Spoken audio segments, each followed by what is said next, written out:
Very good morning बच्चों। और आज अपने सबसे पहले तो माँ सरस्वती को नमन। और आज अपन बात करने वाले हैं प्रीपोजिशन का लास्ट पार्ट। और प्रीपोजिशन के लास्ट पार्ट में अपन इम्पोर्टेंट जो भी प्रीपोजिशन है उनके बारे में अध्ययन करेंगे। I hope you are ready और सभी तैयार रहिए, क्योंकि हर चीज़ को बहुत ही आसानी और बहुत ही फैंटेस्टिक तरीके से अपन पढ़ने वाले। तो आज अपन बात करने वाले हैं अलोंग प्रीपोजिशन की।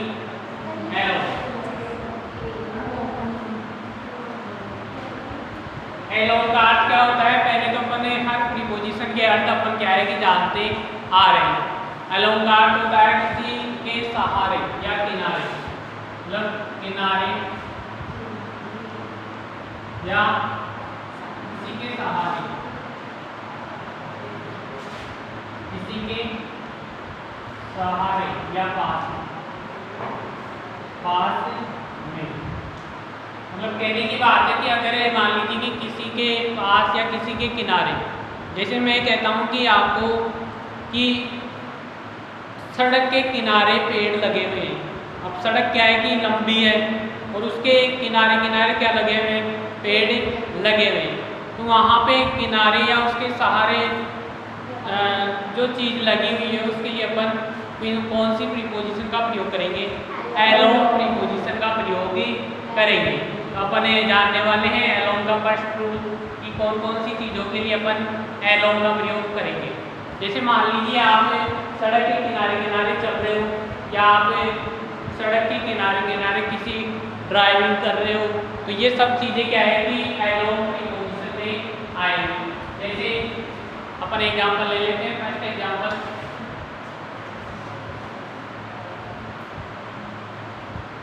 Sunil is walking. सुनील कहाँ घूम रहा है?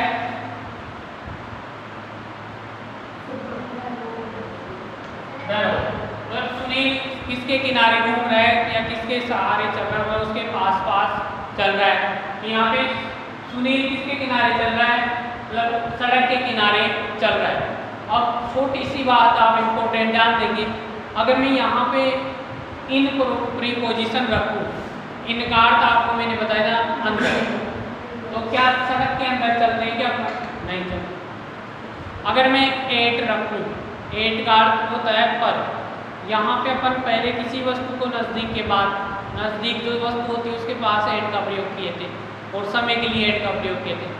लेकिन यहाँ बात हो रही है इम्पोर्टेंट चीज़, किसी के सहारे की, किसी के पास में, अर्थात जो चीज़ पास में या उसके पास में, यहाँ पे अपन कौन सी प्रीपोजिशन रख देंगे? ये बात आपको समझ में आ गई। जैसे I grew tree। और मैंने पेड़ों को, प्लांट्स को उगाया है। और मैंने पौधों को किसके सहारे उगाया है? सड़क के किनारे। मतलब कहने की बात ये है कि जो चीज़ यथार्थ लंबी अर्थात जिसका क्षेत्रफल बहुत ही ज़्यादा है, जैसे नदी का क्षेत्रफल भी क्या है कि ज़्यादा होता है, सड़क का क्षेत्रफल भी ज़्यादा होता है। जैसे कोई पुल है या कोई पुलिया जो भी है, तो उससे जो चीज़ लंबी है, अर्थात उसके सहारे जो भी चीज़ या जो भी घटना अपन करते हैं उसके सहारे अलोंग प्रीपोजिशन का प्रयोग करते हैं। यहाँ पे आपको समझ में आ गया होगा कि आई ग्रू प्लांट्स, मैंने पौधे उगाए, किसके किनारे उगाए? सड़क के किनारे उगाए। यहाँ पे भी कौन सी प्रीपोजिशन? अलोंग। आपको ये बात अच्छी तरह से समझ में आ गई होगी। चलो कॉपी करेंगे इसको।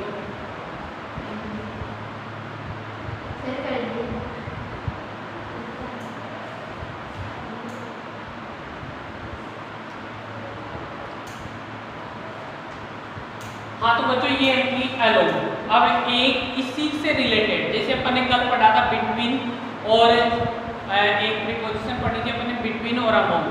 बिटवीन का अर्थ दो के लिए और अमोंग का अर्थ दो से अधिक के लिए। उसी तरह से ये मिलती जुलती जो प्रीपोजिशन है अपनी अलोंग। अब आगे की जो प्रीपोजिशन अपन लेके आ रहे हैं अक्रॉस। अक्रॉस का अर्थ क्या होता है? Are par.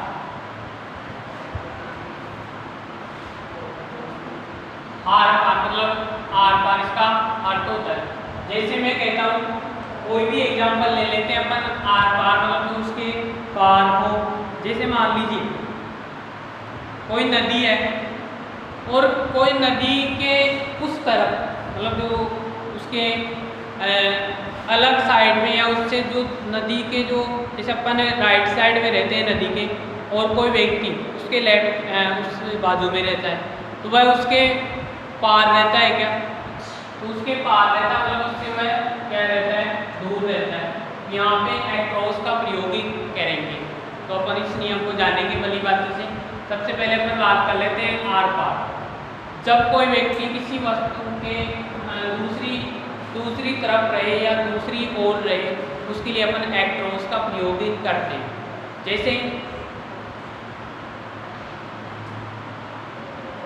दीपक लीव्स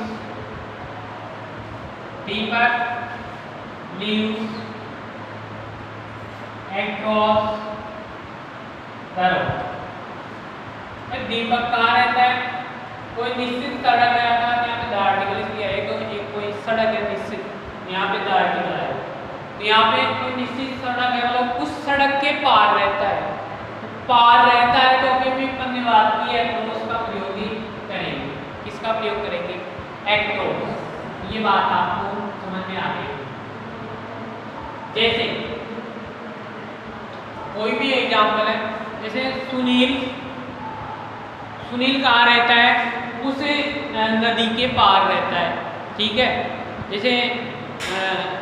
जैसे राम उस पुलिया के पार रहता है, तो ये मतलब उसके बगल में रहता है या उसके पार रहता है, तो अपन एक्रोस का प्रयोग करेंगे। आ गई बात। और जब अपन किसी के सहारे चले या किसी के पास चले, तब अपन किसका प्रयोग करेंगे? एलोन। तो ये दोनों में कंफ्यूजन है, नियम को जाने और फिर एग्जाम्पल को समझे। तो ये बात है अपनी एक्रोस और एलोन की। आगे वाला एक और एग्जाम्पल ले लेते हैं जो अपने लिए इम्पोर्टेंट है।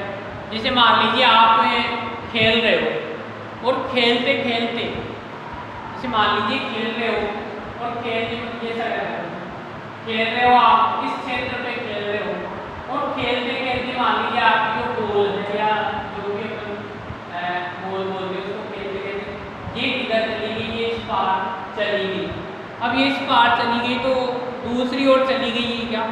तो दूसरी ओर चली गई है तो एक्रोस का प्रयोग करेंगे। मतलब जो बॉल है या जो गेंद है वह उस तरफ चली गई है, उसकी पार चली गई है, मतलब सड़क के उस पार चली गई है। तो यहाँ पे अपन कौन सी प्रीपोजिशन का प्रयोग करेंगे? एक्रोस का प्रयोग ही करेंगे। तो आप ये बात समझ में आ गई। और बहुत सारे एग्जाम्पल अपन ऐसे लेने वाले हैं जिसमें आपके टेस्ट सीरीज के माध्यम से आपको उसको एक अपना जो एग्जाम लेवल का मतलब जो अपने आप को आजमाना है कि किस प्रकार से प्रीपोजिशन अपन कर सकते हैं। चलिए अगली प्रीपोजिशन।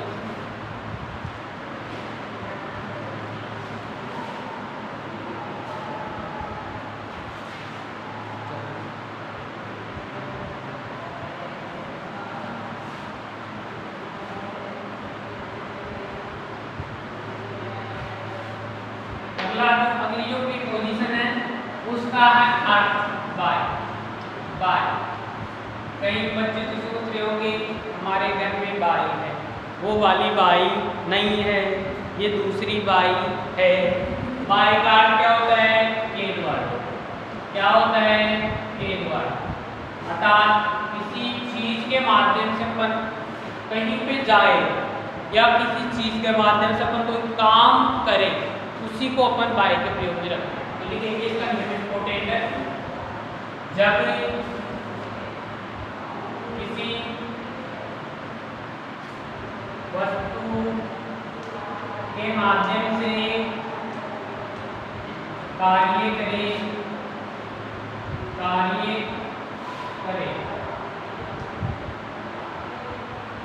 या किसी साधन के माध्यम से साधन बता जो स्रोत है, किसी साधन के माध्यम से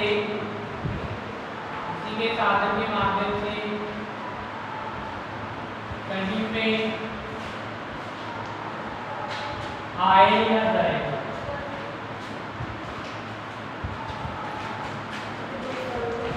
तो बाय का प्रयोग करेंगे। जैसे मान लीजिए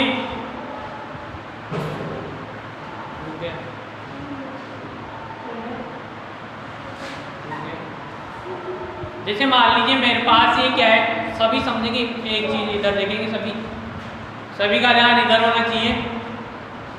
मैं बोल रहा हूँ कि जब किसी वस्तु से कोई काम करे, ये कोई वस्तु है क्या, चीज, नाउन, चौक, वस्तु है क्या, चीज है क्या, मैं इससे तो लिख रहा हूँ, तो मैंने बोर्ड पर किससे लिखा, चौक से। तो अपन यहाँ पे कोई वस्तु से काम करेंगे अभी भी, किसी वस्तु से कार्य करेंगे अभी, तो यहाँ पे किसी वस्तु से कार्य करें तो बाय करते हैं। और अपन कहीं पे जाते हैं ना, जैसे सभी जानते हैं कि बसों में यात्रा, ट्रेन में यात्रा, एरोप्लेन में जो भी ट्रेवल यात्रा, या कहीं पे भी जो भी बाइक से कहीं आना जाना, तो अपन कहीं पे भी जाते हैं। जैसे मान लीजिए एक घर में 2 भाई बहन रहते हैं, राम और सुमन। सुमन कहती है कि पापा मैं तो साइकिल से स्कूल जाऊंगी, और राम कहता है पापा मैं तो गाड़ी से स्कूल जाऊंगा। तो यहाँ पे दोनों कहाँ से जा रहे हैं, साधन से तो जा रहे हैं, किसी व्हीकल से तो जा रहे हैं, मतलब कहीं पे आने जाने के लिए अपन किसका प्रयोग करेंगे, बाइक। तो ये बात आपको भली बात समझ में आ गई कि नहीं आई, आ गई क्या। जैसे मैंने फलों को चाकू से काटा, फलों को चाकू से ही तो काटते हैं, यहाँ पे अपन किससे काटते हैं, चाकू से काटा। तो यहाँ पे कोई वस्तु मिली क्या, वस्तु ही तो मिली है, कोई वस्तु नहीं होती तो अपन किससे काटते, भाई काटते ही नहीं, या तो फिर ऐसे ही काट जाते। तो ऐसे मत खाया करो, जो भी अपने सेफ्टी का ध्यान रखा करो। तो अपन वस्तु से काटते हैं यहाँ पे। अब वस्तु क्या है, चाकू रखा है, तो यहाँ पे अपन एग्जाम्पल ले लेंगे। अब जैसे आई कट एप्पल,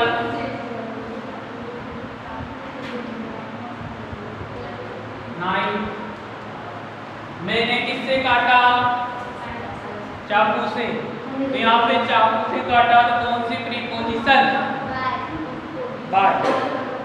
किसका, बाय का होगा कि नहीं होगा,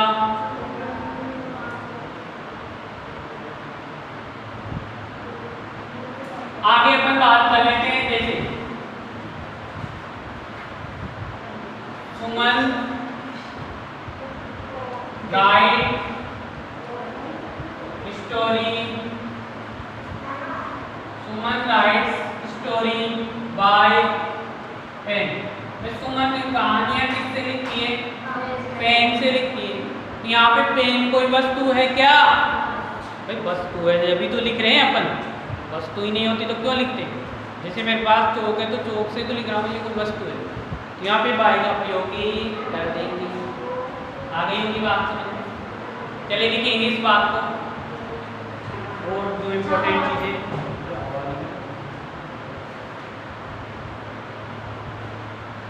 जैसे मान लीजिए आप ट्रेन की यात्रा कर रहे हो, ट्रेन जैसे जयपुर से अजमेर जाना चाहते हो, तो भी कौन सी प्रीपोजिशन, बाय, क्योंकि यहाँ पे क्या है, कोई व्हीकल है था, कोई साधन है था।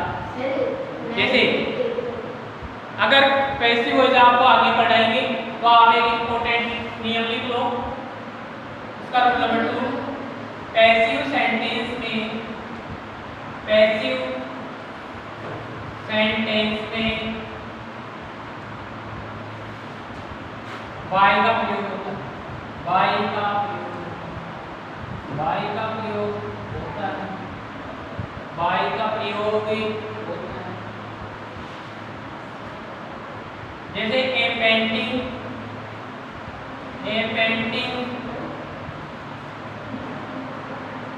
इज मेड बाय मी। तो ये आपको प्रीपोजिशन आगे बढ़ाएंगे तो आपको एक हिंट याद रखना।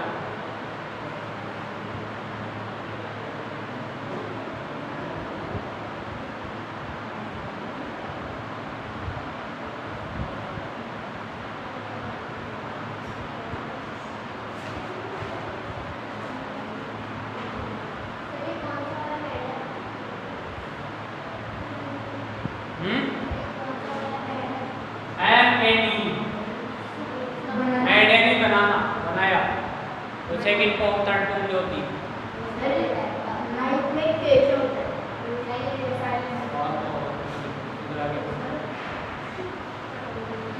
हाँ, तो यहाँ पे ये अपन ने 2 नियम पढ़े हैं अभी। आगे अगर मान लीजिए, आगे अपन बात करेंगे बाई वाले की।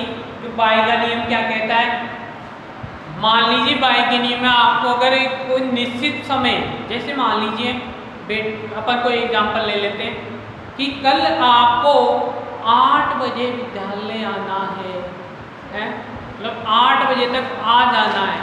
तो यहाँ पे कोई शर्त बता रहे हैं अपन, मतलब कोई शर्त बता रहे कि 8 बजे तो आना ही आना है। तो 8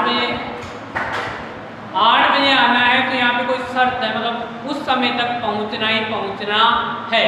तो यहाँ पे जब कोई काम निश्चित समय के लिए समाप्त किया जाए, मतलब उसको जब एंडिंग किया जाए, जब आप आओगे तभी तो समाप्त होगा, तभी भी अपन बाय का प्रयोग कर सकते हैं।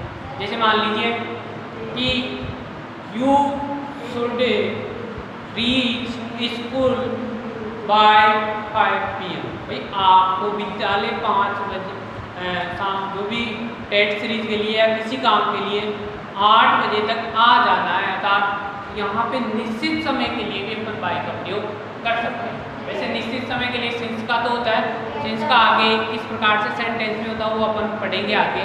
तो आप अभी बात कर लेते हैं छोटी सी। तो ये 2 नियम का आपको रट जाने चाहिए, क्योंकि ये दोनों आपके एग्जाम में है।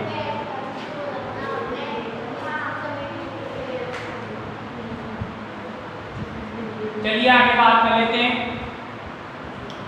कौन सा नियम लेंगे अब ले लेते हैं अबाउट। मतलब अबाउट का अर्थ होता है लगभग या बारे में।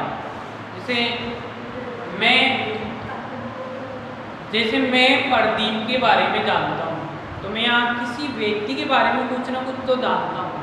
अर्थात कोई भी स्टूडेंट बैठा है, जैसे मैं बोलता हूँ कि मैं सुनील के बारे में कुछ भी जानता हूँ, अर्थात उससे रिलेटेड जो भी चीज़ें हैं, उसका व्यवहार कैसा है, उसका पढ़ाई में ध्यान कैसा है, उसका डेली रूटीन क्या है, तो ये चीज़ें मैं उसकी जानता हूँ। यहाँ पे कहने की बात है, अगर व्यक्ति किसी के बारे में कुछ जाने, उसके अर्थ में अपन अबाउट का प्रयोग करते हैं। किसका?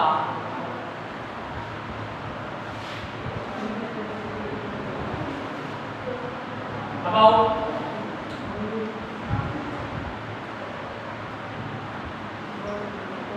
बारे में, किसी के बारे में, किसी के बारे में ज्ञान या क्या लगभग।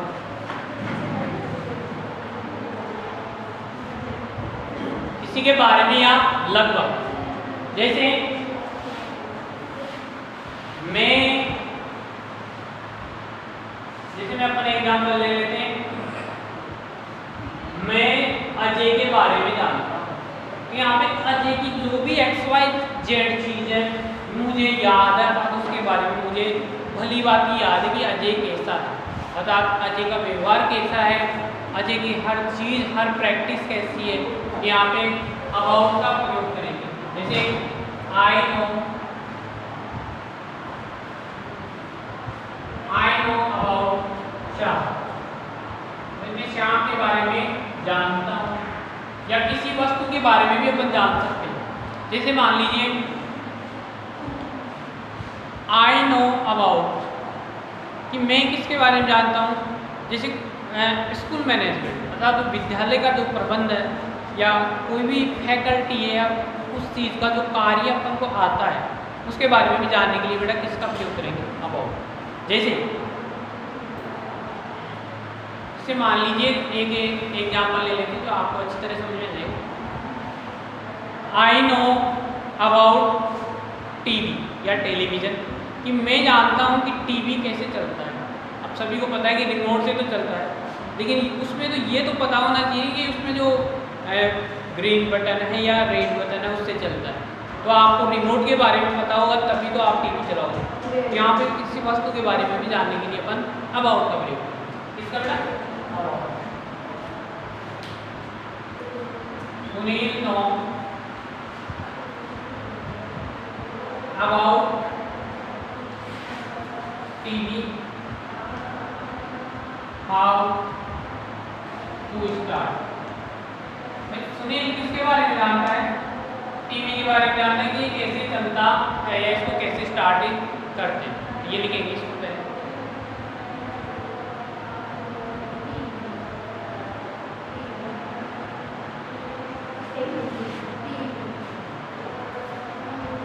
और एक अबाउट का प्रयोग रूल नंबर 2 लिखेंगे। किसी व्यक्ति की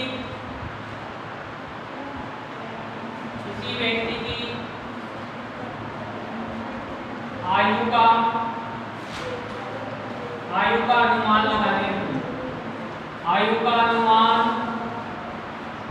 लगाने हेतु अर्थात उसका आकलन करने हेतु भाई जैसे मान लीजिए मेरा एक दोस्त है श्याम और हम दोनों क्या है कि एक ही कॉलेज में पढ़ते हैं। अब मैं तो हो गया 24 साल का और उसकी आयु मुझे पता होगी कि नहीं होगी, क्योंकि वो मेरे साथ ही तो पढ़ता है। वो मतलब मेरी लगभग एज का होगा, या तो 1-2 साल बड़ा होगा या 1-2 साल छोटा होगा। तो मैं उसको आयु का पता लगा सकता हूँ कि भाई वो लगभग या तो 22 साल का या 25 साल का है। यहाँ पे किसी व्यक्ति के आयु के बारे में भी बेटा किसका प्रयोग करते हैं?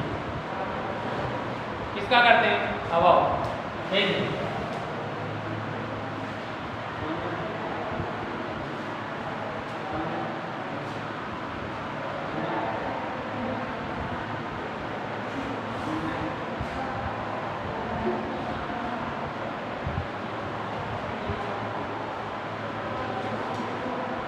हाँ, तो अपन बात करें थे किसी व्यक्ति की आयु के बारे में। जैसे मान लीजिए जैसे श्याम लगभग 22 वर्ष का है। उसकी आयु का मैंने अंदाजा लगाया क्या? मतलब उसकी आयु का मैंने अंदाजा लगाया, मतलब उसके लगभग बारे में मैंने पता किया। श्याम इज अबाउट कितनी साल? 22 ईयर्स। 22 ईयर्स का है वो बच्चा, इसलिए मुझे अभी भी पता पड़ा। तो मुझे किसका प्रयोग याद आ गया? अबाउट का याद आ गया।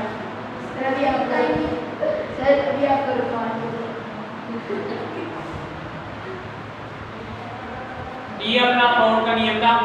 आगे अपन बात करने वाले हैं एक और इम्पोर्टेंट नियम की।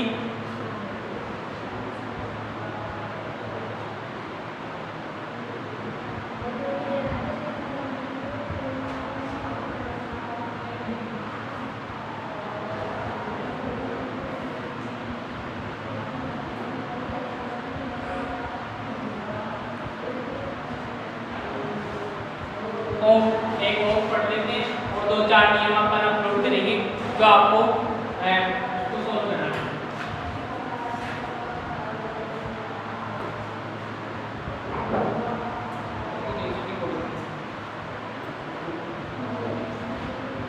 अब अपन पढ़ेंगे होप का। पहले अपन होप के बारे में जान लेते हैं।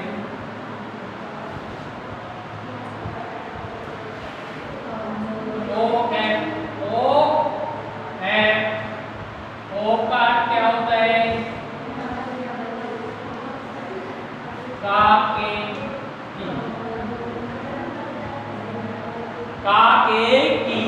मतलब कई बच्चे समझ लेना कि काकी होता है, काकी नहीं होता है। का मतलब किसी का संबंध, के ये भी संबंध, की ये भी संबंध। जैसे आपने हिंदी में कारक पढ़े होंगे ना, संबंध कारक, यहाँ पे संबंध कारक के कारक है ना। उसी प्रकार इंग्लिश में भी एक प्रकार से प्रीपोजिशन का क्या है? कारक है। तो अपन किसको पढ़ेंगे? काके को। और काके को अंग्रेजी में क्या बोले बेटा? क्या बोले? चलो, व्यक्ति का संबंध पता करने। किसका? व्यक्ति का संबंध पता करने। व्यक्ति का संबंध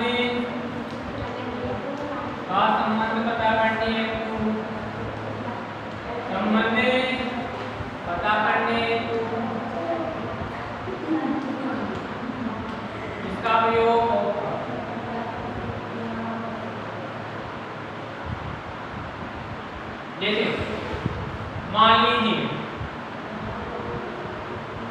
अपन एक प्रैक्टिकल के माध्यम से समझेंगे इसको, बहुत ही अच्छे शानदार तरीके से समझेंगे, क्योंकि अभी के अभी हैंड टू हैंड समझ में आ जाएगा, कोई दिक्कत नहीं है, कोई डरने वाली बातें नहीं है। जैसे मान लीजिए 3 आदमी है, 2 आदमी आपस में एक दूसरे को तो क्या करते हैं, जानते हैं, और तीसरा व्यक्ति को एक जना नहीं जानता। जैसे मान लीजिए मैं और मेरा फ्रेंड, हम दोनों का एक दूसरे को जानते हैं, लेकिन मैं उस फ्रेंड के फ्रेंड को जानता नहीं हूँ, तो मैं अपने फ्रेंड से पूछूंगा कि ये कौन है, तो वो बोलेगा ये भी मेरा फ्रेंड है, तो उसका संबंध क्या हुआ, मित्रता का हुआ क्या। तो यहाँ पे संबंध पता करने हैं तो भी ओ का प्रयोग करें। जैसे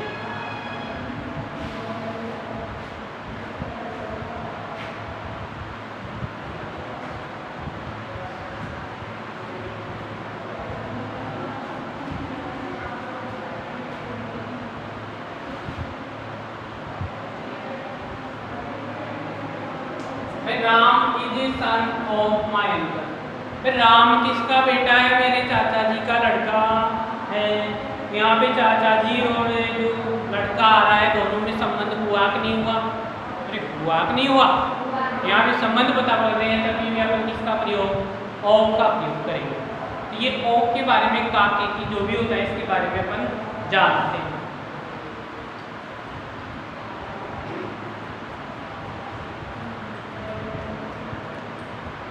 और जब 2 नियम बहुत इंपॉर्टेंट है इसके, जैसे मान लीजिए अपन बात कर लेते हैं, जब किसी चीज के कारण अगर कोई बीमारी का नाम आ जाए, जैसे मान लीजिए कि आपको ठंडा खाने से जुकाम लगी, फिर लगी कि किससे लगी, ठंडी चीज खाने से जुकाम लग गई, तो इसमें जो चीज क्या थी वो ठंडी थी, है ना, तो आपको जुकाम किस कारण हुआ, ठंडी चीज के कारण।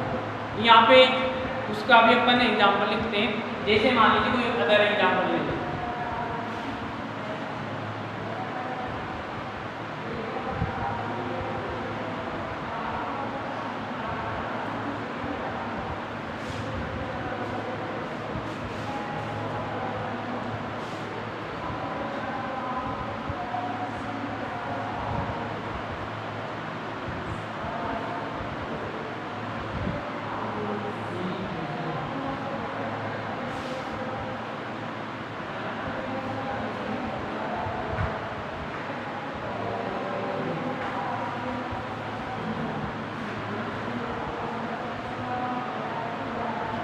जैसे अपन इस एग्जाम्पल के बारे में बात करने वाले कि कौन सी बीमारी का अपन नाम ले सकते हैं। जैसे मान लीजिए कि उसे मलेरिया हो गया है, तो यहाँ पे उसको क्या हो गया है, मलेरिया हो गया। कोई भी बीमारी का संबंध अगर पता करना चाहे तो अपन किसका प्रयोग करेंगे, ओक का प्रयोग करेंगे। और ओक का प्रयोग कब करेंगे, जब किसी बीमारी का नाम आ जाए। जैसे मान लीजिए, जैसे कोई भी और एग्जाम्पल ले लेते हैं, जैसे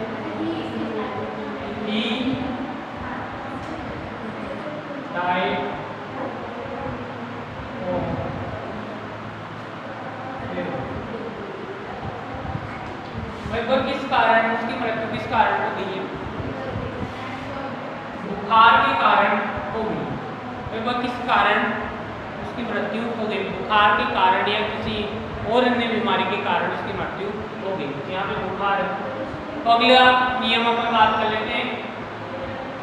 यहाँ पे एक छोटी सी लाइन डालो, बीमारी के अर्थ में,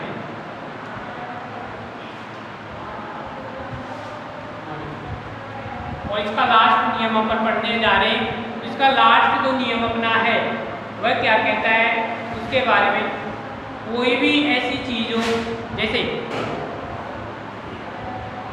भाई जैसे अपन बात कर लेते हैं, जैसे ये चौक है, ये चौक काहे से बना है, चूने से बना, चूने से तो बना, ये वाइट जो चूना होता है साइंस में पढ़ा होगा, तो ये चूने से बना है। तो जिस चीज़ से बना हो उसको भी अपन ओक का प्रयोग करते हैं। जैसे अपन कुर्सी की ले लेते हैं एग्जाम्पल, चेयर, बेड, चेयर,